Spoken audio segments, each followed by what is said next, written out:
لا إله إلا الله وحده لا شريك له وأشهد أن محمدا عبده ورسوله صلى الله عليه وسلم. أعوذ بالله السميع العليم من الشيطان الرجيم. يقول الله عز وجل: اهدنا الصراط المستقيم صراط الذين أنعمت عليهم غير المغضوب عليهم ولا الضالين. محترم بھائیوں، سامعین اور سامعات، اللہ تبارک و تعالی توفیق دے، ہم نماز پڑھتے ہیں، ہر نماز کی فرائض اور سنتوں کی ہر رکعت میں فاتحہ پڑھتے ہیں، اور فاتحہ میں اللہ تعالیٰ کی تعریفیں کرتے ہیں، اور پھر اللہ سے یہ مانگتے ہیں کہ یا اللہ ہمیں سیدھا راستہ دکھا دے، سیدھا راستہ دکھا دے۔ تو کیا سیدھا راستہ دیکھے بغیر نماز پڑھنے آ گئے ہو؟ اگر سیدھا راستہ دیکھ کر آئے ہو تو پھر کیوں مانگ رہے ہو؟ اور اگر نہیں دیکھا تو نماز کیسے پڑھنے آ گئے؟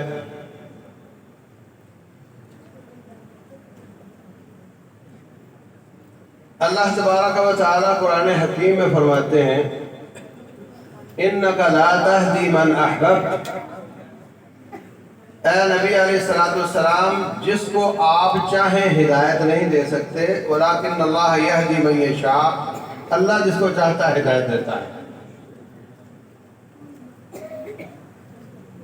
اور قرآن حکیم میں ہی رب ذوالجلال یہ فرماتے ہیں: وَإِنَّكَ لَتَهْدِي إِلَى صِرَاطٍ مُسْتَقِيمٍ، آپ اے نبی صلی اللہ علیہ وسلم سیدھے راستے کی ہدایت دیتے ہیں۔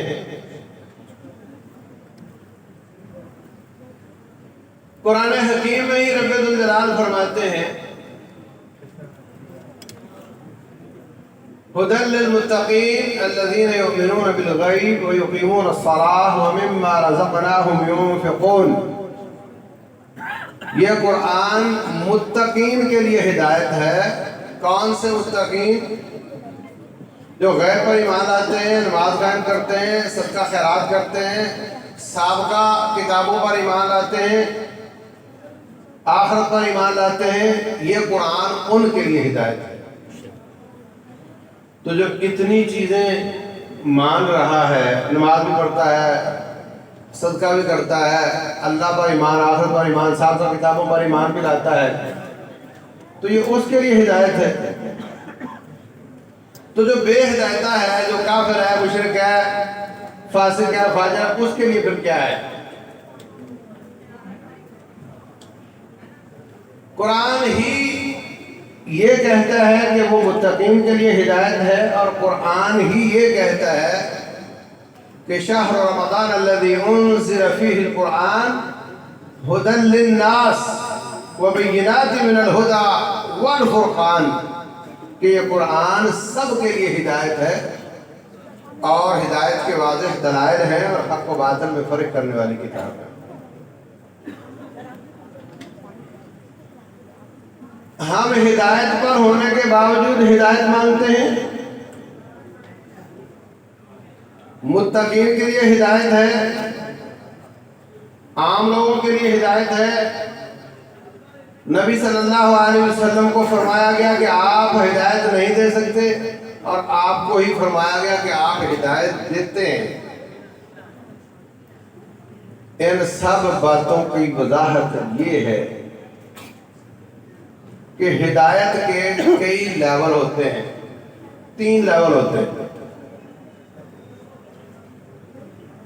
ایک ہدایت ہے راستہ دکھا دینا، ایک ہدایت ہے راستہ دکھا کر اس پر چلنے کی توفیق دے دینا،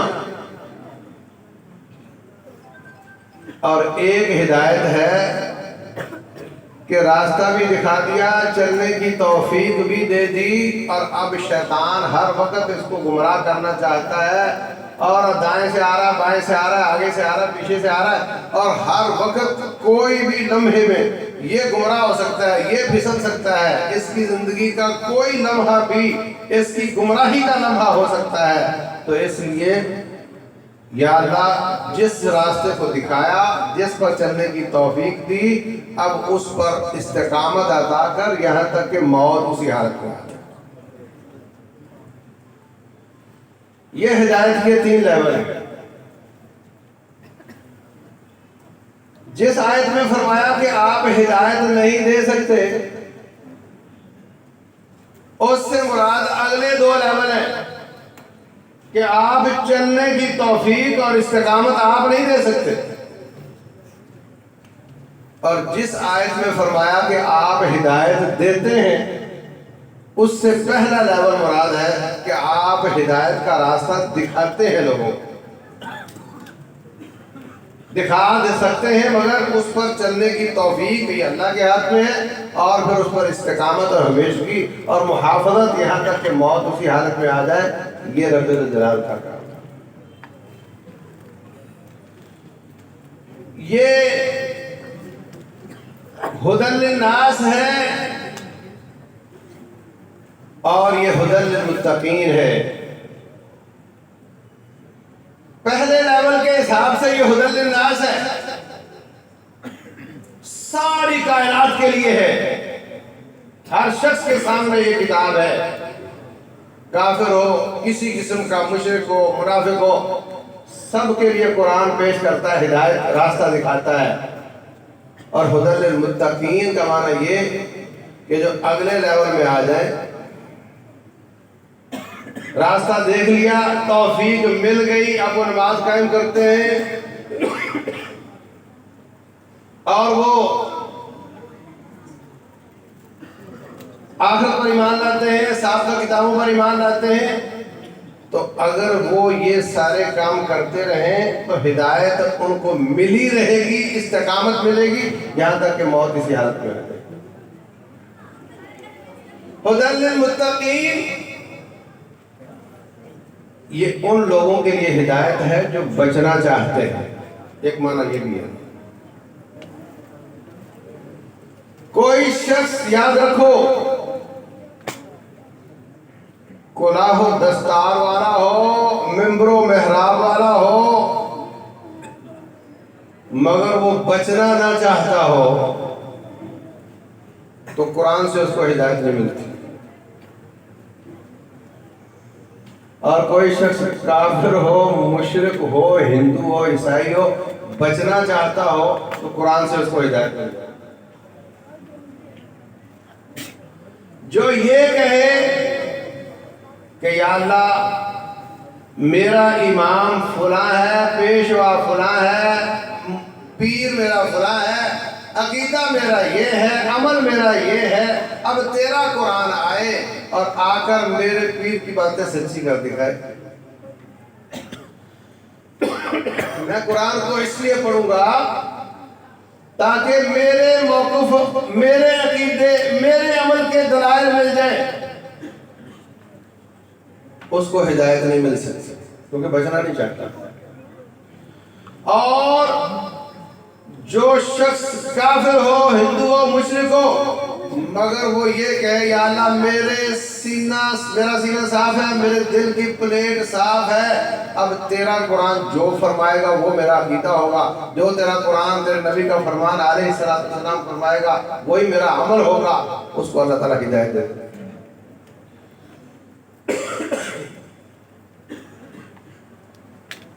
اگر دل میں کجی ہو تو قرآن ہدایت نہیں دے گا، بلکہ الٹا وہ بندہ گمراہ ہو جائے گا۔ اور اگر دل صاف ہو، بچنا چاہتا ہو، تو قرآن ہدایت دے گا۔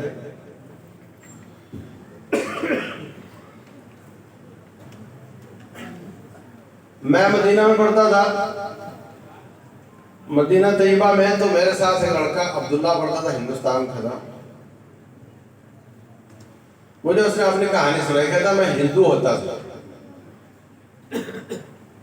اور ایک مسلمان کے گھر میں مزدوری کرتا تھا، ان کا بابا فوت ہو گیا، انہوں نے نہلایا، خوشبو لگائی، سفید کپڑے پہنائے اور مونچھیں کاٹ رہے ہیں، بڑا بنا سوار رہے ہیں اس کو۔ میں نے کہا بابا ایکسپائر ہو گیا، بات ختم، اب 4 لکڑیاں رکھو، اس کو جلا دو۔ کہنے لگے نہیں نہیں ایسا نہیں، یہ ختم نہیں ہوا، اس کا جہان چینج ہوا ہے، اگلے جہان میں پھر اس کا حساب ہوگا،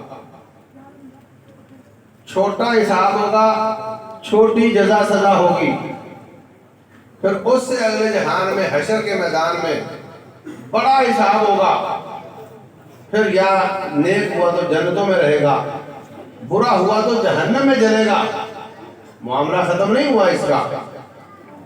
اب یہ ہندو لڑکا ہے، کہتا میں نے کہا اچھا تو ایسا ہوتا ہے، تو اگر میں مر گیا تو تو ہندو ہے، جہنم میں جائے گا، آگ میں جلے گا۔ کہتا میں تو نہیں جلنا چاہتا۔ اب دیکھو یہ ہے متقین، ہندو ہے مگر بچنا چاہتا ہے۔ ہندو ہے، ایک معنی وہ تھا ہدایت کا اگلا لیول متقین ہے، ایک معنی متقین کا بچنا چاہتے ہیں، بچنا چاہتا تھا، کہتا میں تو نہیں جلنا چاہتا، تو کہنے لگے تو پھر تو کلمہ پڑھ لے۔ میں نے کلمہ پڑھ لیا، مسلمان ہوں، اتنی سی بات۔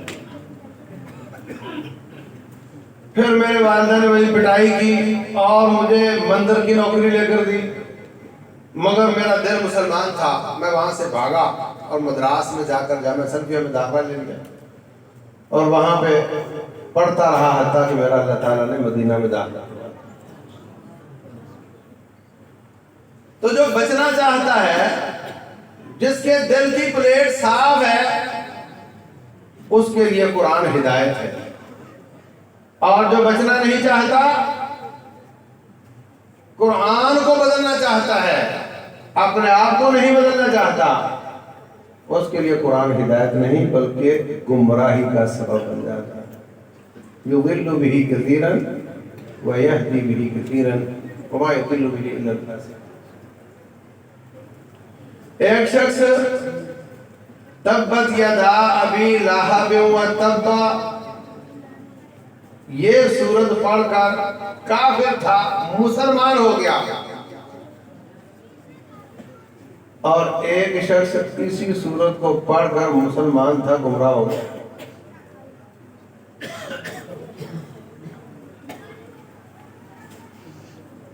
جو مسلمان، جو کافر تھا، اس نے اس کا ترجمہ پڑھا، اس کی شرح پڑھی، اس کی بیک گراؤنڈ پڑھی، مسلمان ہو گیا۔ مسلمانوں نے کہا کہ اس میں کہاں ہے کہ مسلمان ہو جاؤ، یہ تو صورت ہی بھئی ابو لہب ہلاک ہو گیا، اس کے ہاتھ ٹوٹ گیا، اس کی بیوی کے گلے میں رسی پھنس گئی اور وہ جہنم میں چلا گیا، تو اس میں کہاں لکھا ہے کہ تم مسلمان ہو جاؤ؟ تجھے کہاں سے چوٹ لگی کہ تو مسلمان ہو گیا؟ کہنے لگا ابو لہب اس سورت کے نازل ہونے کے کئی سال بعد مرتا ہے، اور اس صورت میں چیلنج ہے کہ ابو لہب مسلمان نہیں ہوگا، کلمہ نہیں پڑھے گا۔ تو کہتا ہے میں نے غور کیا کہ ایک بندے کے منہ میں زبان ہے، وہ جو چاہے پڑھ سکتا ہے، اور قرآن کہتا ہے کہ کلمہ نہیں پڑھے گا، اور اس کے منہ میں زبان ہے، وہ پڑھ سکتا ہے۔ اگر میں آپ کے بارے میں کہوں کہ یہ بندہ یہ بات نہیں کر سکتا، تو وہ کر کے مجھے جھوٹا کر سکتا؟ تم کہتے ہو نہیں کر سکتا تو میں کر رہا ہوں،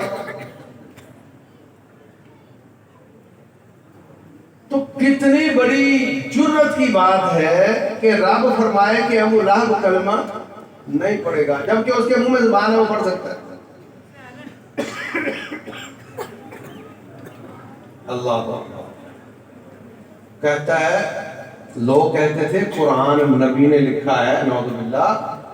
جب میں نے اس پوائنٹ پر غور کیا تو میں نے سوچا کہ نبی صلی اللہ علیہ وسلم ایسا دعویٰ کریں اور پھر کئی سال تک وہ چیلنج قائم رہے، اس کو موقع ملا رہے، وہ جھوٹا موٹا کلمہ پڑھ کر کہہ سکتا تھا دیکھو تمہارا قرآن کہتا ہے نہیں پڑھوں گا، دیکھو میں نے تو پڑھ لیا، فتنہ تو بنا سکتا تھا نا۔ کہتا ہے اس سے ثابت ہوا یہ اسی رب کی کلام ہے جس کے ہاتھ میں ابو لہب کی زبان ہے۔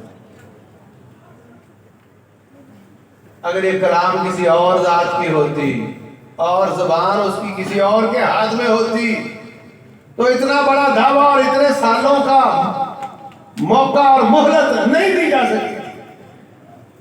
ثابت ہوا یہ اسی رب کا کلام ہے جس کے ہاتھ میں ابو لہب کی زبان ہے، اس لیے اس نے چیلنج کر دیا کہ مسلمان نہیں ہوگا۔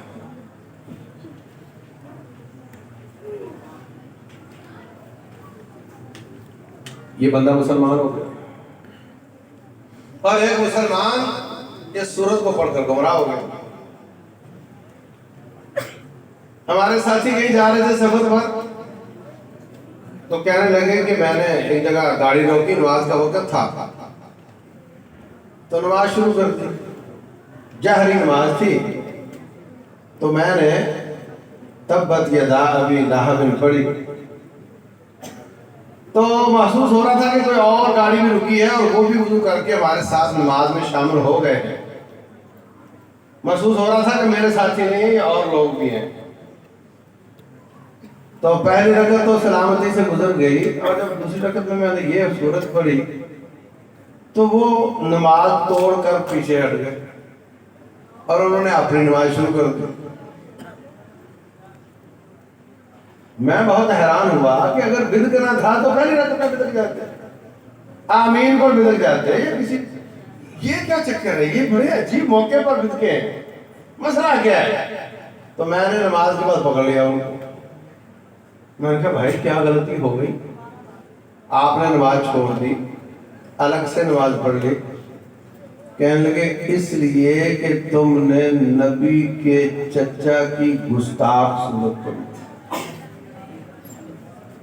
انا للہ و انا الیہ راجعون۔ یعنی میرا عقیدہ وہ پرفیکٹ ہے، وہ پتھر پہ لکیر ہے، اب تیرا قرآن آئے اور اس کو سچا ثابت کر دے، میں نہ بدلوں تیرا قرآن بدل جائے۔ جس کا یہ نظریہ ہوتا ہے وہ بچنا نہیں چاہتا اور قرآن اس کے لیے ہدایت نہیں۔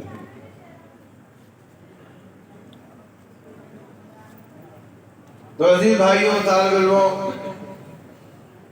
دل کی پلیٹیں صاف کر کے قرآن و سنت کو پڑھو، اور جو اس میں ہے وہی ہمارا عقیدہ ہے، جو اس میں ہے وہی ہمارا عمل ہے، اللہ اور اس کے رسول صلی اللہ علیہ وسلم کے فرامین میں۔ یہی ہدی للناس ہے، یہی ہدی للمتقین ہے۔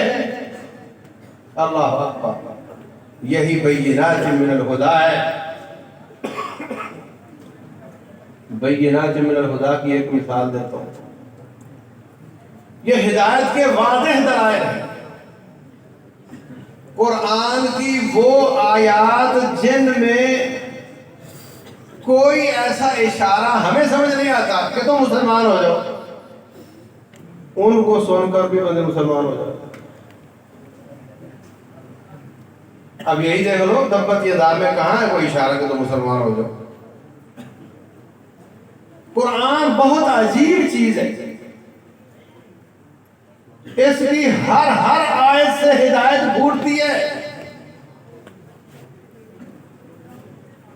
ایک آدمی مجھے ملا، امریکہ سے گال بنایا تھا، کہنے لگا کہ میں ایک مسلمان ہوا آدمی تو وہ لِإِيلَافِ قُرَيْشٍ نِلِيلَافِ ملا کر پڑھنا اور روک کر کاٹ کر پڑھنا، اس کو کاٹ کر پڑھنا سکھایا گیا۔ وہ تھا موسیقی دان، بہت بڑا موسیقار تھا، مسلمان ہو گیا۔ اب وہ قرآن کو موسیقی کی لے کے حساب سے دیکھ رہا ہے اور کہہ رہا ہے یار بڑا کمال ہے یہ۔ حدوں پہ ہی ہے. میرے سارے قاعدے قانون موسیقی کے اس پہ پورے ہو رہے ہیں. وہ اس بات سے مسلمان ہو گیا. اور ایلافہم رحلۃ الشتاء والصیف پر آ کر پھنس گیا. کہنے لگا یہاں میری تال سیدھی نہیں ہو رہی، تو مجھے بتاؤ کہ یہاں چکر کیا ہے. تو وہ الگ الگ پڑھنا تھا، اس کو جوڑ کر پڑھنا بتایا تو کہتا ہاں یہ بھی سیدھا ہوگا. قرآن ہر زاویے سے ہدایت. ایک بحری بیڑے کا کمانڈر، اس کو کسی نے ترجمہ والا قرآن دے دیا. قرآن پڑھتے پڑھتے اس آیت پر پہنچا، او کا بحر لجی یغشاہ موج من فوقہ موج من فوقہ سحاب ظلمات بعضها فوق بعض اذا اخرج یدہ لم یکد یراہا.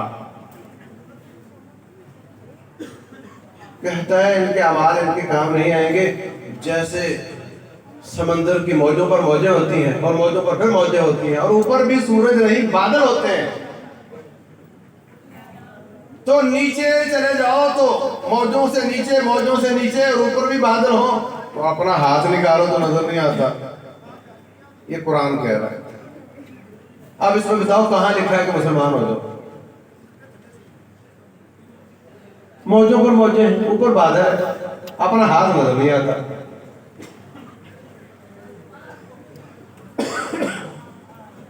بحری بیڑے کے جو لوگ ہوتے ہیں وہ ڈائیور بھی ہوتے ہیں، غوطہ خور بھی ہوتے ہیں. یہ غوطہ خور تھا تو جب اس آیت پہ پہنچا تو اس کی آنکھیں کھل گئیں. تو ارے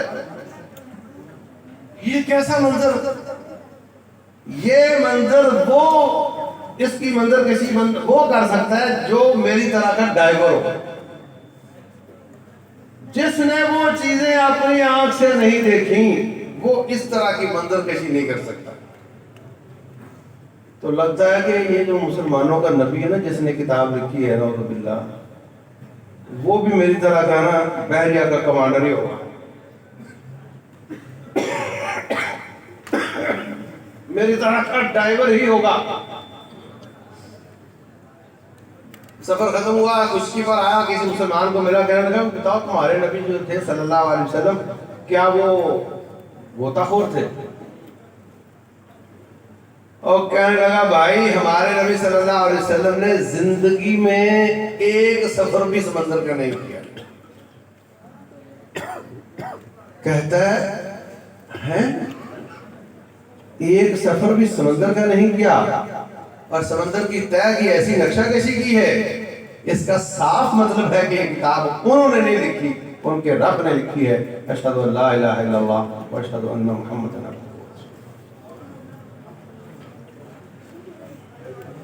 یہ بینات من الہدیٰ ہے، یہ فرقان ہے، حق و باطل میں فرق کرنے والی کتاب ہے.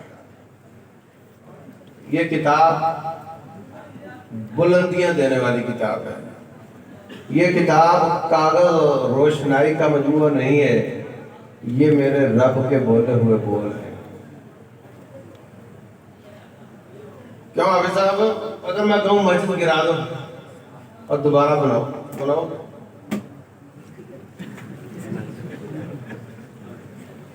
اور اگر وزیر اعظم آ کر کہے مسجد گرا دو دوبارہ بنا دو، کیوں حافظ صاحب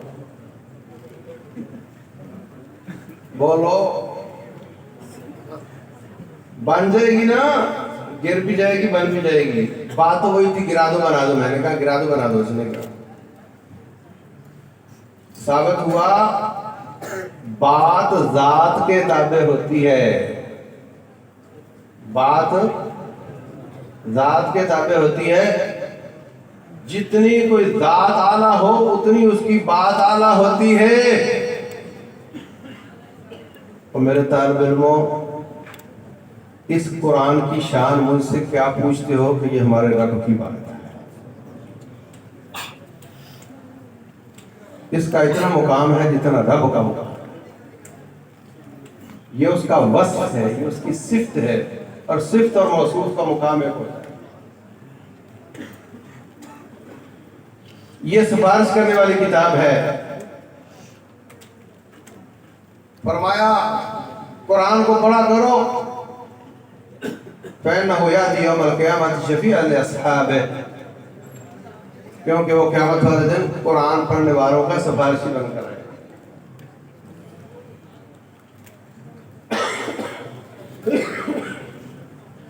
قبر میں سفارش کرے گا، قبر میں سفارش کرے گا، یا اللہ اس کا میں حساب نہیں لینا دوں گا. حشر میں اٹھے گا، لوگ ننگے دڑنگے، سورج 1 میل کے فاصلے پر پسینوں میں ڈوب رہے، حالت خراب ہے. اور جو قرآن پڑھتا رہا ہوگا، بقرہ اور آل عمران پڑھتا رہا ہوگا، یہ صورتیں اس پر بادل بن کر سایہ کریں گی. جہاں جہاں جائے گا ساتھ ساتھ جائیں گے. 50,000 سال کا دن اس پر سایہ کرے گا. اور جب رب الجلال کے دربار میں حاضری کا وقت آئے گا، اللہ فرمائے گا ادھر آؤ فلاں پر فلاں تیرا حساب ہے. تو یہ قرآن اس کی سفارش نہیں، وکالت نہیں، اس کی طرف سے جھگڑا کرے گا. تو حاجان عن صاحبہما، وکالت یہ ہوتی ہے میرا موکل یہ کہنا چاہتا ہے، میرے موکل کا موقف یہ ہے، وہ اصل میں یہ کہنا چاہتا ہے. اور جھگڑا کیا ہوتا ہے؟ یہ کہے گا یا اللہ میں، یہ لوگ سو رہے ہوتے تھے اور یہ مجھے پڑھ رہا ہوتا تھا، لوگ سو رہے ہوتے تھے اور یہ مجھے پڑھ رہا ہوتا تھا. یا اللہ اگر ہم تیرے قرآن کی صورتیں ہیں نا تو ہم اس کو جہنم میں نہیں جانے.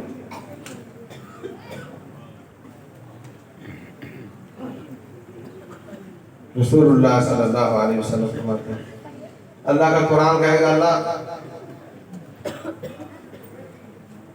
اس کو زیور پہنا دو، یہ ہمیں پڑھا کرتا تھا. اللہ تعالیٰ اس کو وقار کا تاج پہنا دے گا. پھر کہے گا اللہ اس کو زیور پہنا دو، خوبصورت بنا دو، اللہ اس کو جنت کا حلہ پہنا دے گا. پھر قرآن کہے گا یا اللہ ارضا عنہ، یا اللہ اس پر راضی ہو جا، اللہ اس بندے پر راضی ہو جائے. اور میرے عزیز بھائیوں، قرآن تیرے حق میں بولے گا، تیرے خلاف بولے گا. اور قرآن حجت اللہ کا او علیہ، اگر قرآن تیرے حق میں بولا تو صاحب قرآن بھی تیری سفارش کریں گے اور ان کی شفاعت قبول ہوگی. اور اگر قرآن تیرے خلاف بولا تو صاحب قرآن بھی تیری شکایت ہی کریں گے، سفارش نہیں کریں گے. رب الجلال فرماتے ہیں وقال الرسول یا رب ان قوم اتخذوا هذا القرآن مهجورا.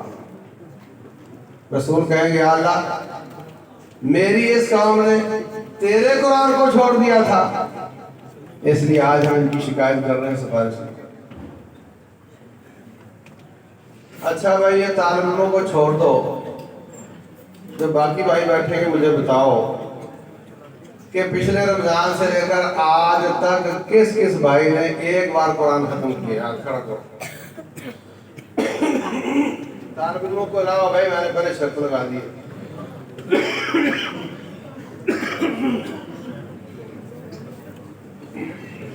ہاں بھائی گنو ہاتھ کتنے ہیں، گنو گن کر بتاؤ کتنے ہاتھ ہیں. اچھا یہ جو سال گزرا ہے اس میں لوگ فوت بھی ہوئے ہیں نا، جتنی دنیا فوت ہو گئی ہے وہ بھی اگر آج یہاں جمع ہوتی تو ان کے بھی یہ 10% لوگوں نے پڑھا ہوتا نا قرآن. کیا خیال ہے؟ اس کا مطلب وہ جو فوت ہو گئے ان کا بھی 90% تارک قرآن ہو کر چلا گیا. ہاں اور اللہ کا شکر ہم نہیں مرے، ورنہ ہمارا بھی 10% قرآن پڑھنے والا ہے، باقی 90% 5-7 گلاب چلا کر اوپر رکھا ہوا ہے. اگر رمضان کو زندہ رہے تو دیکھیں گے. تو کیا نبی صلی اللہ علیہ وسلم سفارش کریں گے یا یہ کہیں گے کہ میری اس قوم نے تیرے قرآن کو چھوڑ دیا تھا؟ تو میرے عزیز بھائیوں، ایک چھوٹا سا نسخہ سن لو. ابھی اور ابھی اپنے اور اپنے رب کے بیچ میں معاہدہ کر لو کہ ہر نماز سے پہلے یا بعد میں صرف ایک صفحہ قرآن پڑھنا ہے. اور اس کو وقت لگتا ہے، میرا تو 1 منٹ لگتا ہے، آپ کے 2 منٹ لگ جائیں گے، 3 لگ جائیں گے. بتاؤ کون کون بھائی ہے جو ہر نماز سے پہلے بعد میں ایک صفحہ پڑھنے کا وعدہ کرتا ہے؟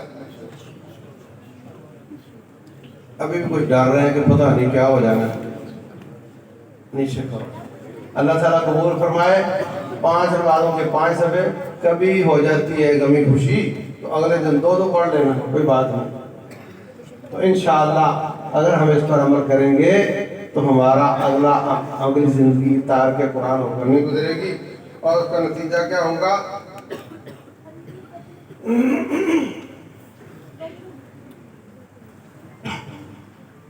اس کا نتیجہ کیا ہوگا کہ انشاءاللہ ہم تار کے قرآن ہو کر نہیں مریں گے. نمبر 2، یہ جتنے میرے بزرگ بھائی ہیں جو صاحب اولاد ہیں، اپنی بیوی اور بچیوں کو کیا کرایا کرو فجر کی نماز میں کہ میرے نماز پڑھ کر واپس آنے سے پہلے سب نماز پڑھ کر ہاتھ میں قرآن لے کر بیٹھو. کیا کہا میں نے؟ جب بھی فجر کی نماز پڑھنے جانا ہے، بیوی اور بچیوں کو کیا کہنا ہے؟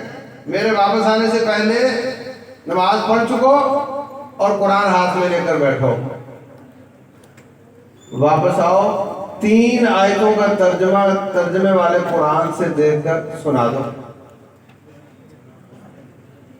پھر جو آپ کے گھر میں اردو پڑھ سکتا ہے وہ انہی 3 آیتوں کا ترجمہ سنا دے. جہاں سمجھ نہ آئے کسی عالم سے رابطہ کر لو. آپ روزانہ 3 آیتیں پڑھ کر انشاءاللہ پورے قرآن سے گزر جائیں گے. ہدی للناس بھی ہو جائے گا، بینات من الہدی بھی ہو جائے گا، والفرقان بھی ہو جائے گا، اور جناب بڑی بڑی گتھیاں سلجھ جائیں گی، بڑے بڑے مسئلے حل ہو جائیں گے، اور برکات نازل ہوں گی. اور آپ کے گھر کی ابتدا، آپ کے دن کی ابتدا اللہ کے قرآن سے ہوگی. اور بڑے بڑی شکایتیں، جن شیطان ہو یہ کیا جادو وغیرہ، یہ سب شکایتیں بھی انشاءاللہ دور ہو جائیں گی. کریں گے 3 آیتوں کا ترجمہ روزانہ کریں گے انشاءاللہ. تو انشاءاللہ پھر آپ تار کے قرآن ہو کر نہیں مریں گے، قرآن پڑھنے والے ہو کر مریں گے. اور انشاءاللہ یہ قرآن سفارش کرے گا حشر میں بھی، قبر میں بھی، اور جب جنت میں انشاءاللہ جائیں گے تو رب الجلال فرمائے گا قرآن پڑھتا جا اور چڑھتا جا، جہاں تیری آخری آیت آئے گی وہاں تیرا مقام ہوگا. اللہ تبارک و تعالی ہم سب کو عمل کرنے کی توفیق عطا فرمائے. وما علینا الا البلاغ.